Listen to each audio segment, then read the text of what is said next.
Now, I want to show you something here real quick. By the way, hey, I got 6 minutes? Oh, thanks. Wow. Huh.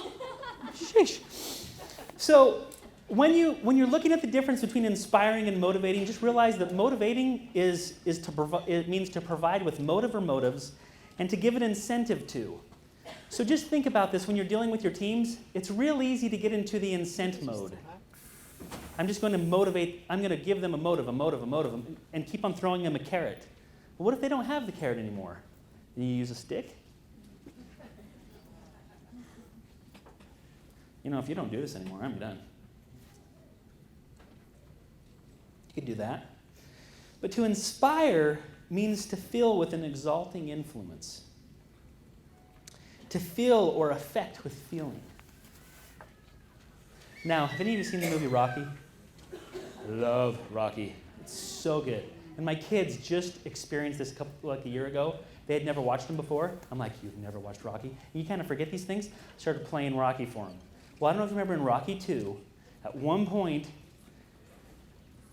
Sly, he's going, hey, yo, Adrian, I want to fight Creed. And she's scared. She's scared of this, and she's like, no, Rocky, you're not going to be fighting Creed. We've got a baby on the way. You need to be a husband. And at one point, he looks back at her and goes, he said something to the effect of, man, you just got to let a man be a man. You know, this is a fight I've got to fight. So then he's doing it without her support. So he's working with Mick, and Mick's like going, come on, Rock, what are you doing? You know, and he's just getting ticked at him because he's not doing what he's supposed to do. And then, none of it's working. He's trying everything. He's trying motives, he's trying carrots, he's trying sticks. He's trying everything he can to motivate that guy, and it is not working. And then what happens? Adrian, she's overworked herself. She's in the hospital, remember? And he's like freaking out because she's in the hospital, and she's in a coma for a while, and he's like stays in there right by her bed. He's reading to her, and he's like a terrible reader, but he's reading anyway. And it's like, and he's doing everything he can to help her, and then she comes out of the coma. Oh, and she had given birth to her son. And they're like, hey, do you want to go see your baby? He's like, nope, I'm not going to see the child. I'm going to see it with her because we're going to see this together. And so he stays with her. Well, then she comes out of the coma. And the baby shows up, and then he's like, hey, man, that's awesome. And then he goes, hey, yo, Adrian, if you don't want me messing with Creed anymore. And he goes, that's okay. I'm done. I don't need to do this. This is what's most important to me. And then she turns to him. This is the greatest moment of the entire movie. She turns to him and she says, remember what she says? Win. And he goes, huh? Win. And then you hear that boom, and then ba-na-na-na. He's out there, he's beating the crap out of stuff with a hammer and everything, right? He's doing one-arm push-ups and stuff like that. Here's my point. There's a point to this. If you're a spouse of someone who's trying to build a business, and every time they're trying to build, you're telling them you don't want them to. The most inspiring thing you can do for them is to look them in the eye and say, win. Not for you, but for us. Now, the women in the room who've had a spouse do that with them, is it inspiring? Do you feel like, oh my gosh, I can do this finally? The men in the room, do you feel the same? I did. At one point, Jenny was saying, Seth, when's is enough enough? We make enough. And then I explained to him a story. Now, we got 2 minutes left. I'm going to get through this. You are all here in Salt Lake City. Who here came from out of state? Okay, wow. Then I'm going to share with you a little bit of the culture of this area. This city was founded by pioneers. Brigham Young led a whole bunch of pioneers out here a long time ago. Now, when they came out here, at one point, there was a lot of poor people that wanted to immigrate as well, but they could not afford wagons. And so he goes, let's start the hand cart companies. And there were 10 handcart companies with hundreds of people that would basically, instead of having an oxen pull their wagon, they would pull it themselves. And if you actually go over to Temple Square while you're here, which I highly recommend, there's actually a statue of a guy pulling a handcart, and you'll kind of get an idea of what I mean. So while they're doing this, they're coming across the plains. Well, there are 2 handcart companies that are way behind. They left late in the season. Nobody knew about them. And part of the rescue plan that Brigham Young had set up here is he would send wagons with supplies halfway to meet these people so they wouldn't starve to death on the way there. They were under the impression that everybody was in the valley when a person came into the valley on wagon and said, Brigham, there are thousands of people out there that are going to die.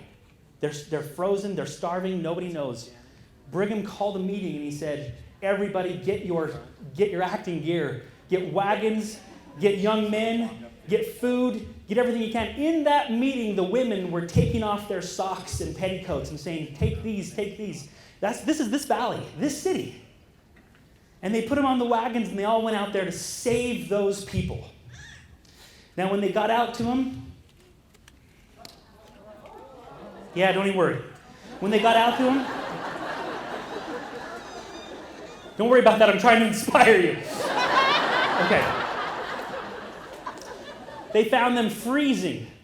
One of my favorite stories is of an 11-year-old boy whose duty was to take care of his 4-year-old brother. One night they were going up over a rocky ridge, which is in the middle of Wyoming, and it was extremely difficult. The little boy could not get his brother there to walk. He couldn't make him walk, and so he put him on his shoulders. Sometimes he'd carry him on his shoulders, sometimes on his back, and sometimes he'd just lay down. But eventually, at the end of the day, he finally got his 4-year-old brother into camp, and when he got there, this 11-year-old boy collapsed and died. Why? Because he loved his brother. You want to know how to inspire your team? Lift them, carry them, as long as you need to. But carry those people for a while. Love them. Show them the kind of love that brother showed to his little brother. Now, these people were so hungry, so destitute, they didn't have anything. But Brigham sent out the rescue riders, and they had this one term, they called them express riders. And here was their job. Guys like this, like Ephraim Hanks. Their job was to ride out in front of the wagons on a horseback. That's all that they had was a horse. They didn't have food with them, didn't have anything. But they ran out as fast as they could to those people to deliver one thing: life-saving hope. It's incredible what happens when you just offer a good word. Keep going. You can do this. I remember when I was experiencing what you're going through. You're wondering why you're going through what you're going through? It's so that you can relate to the people. Could you imagine your team coming to you at some point and going, I'm going through this and this? You're like, yeah, I can't relate. I don't know what you're talking about. I went diamond in 8 days, so, doesn't matter. And then after that, it was organic. Everybody just kept ordering over and over again, and they all loved the oils. And guess what? Every time they used it, it healed them. It was amazing. Or not. It supported their body in a way that their body helped itself and so forth.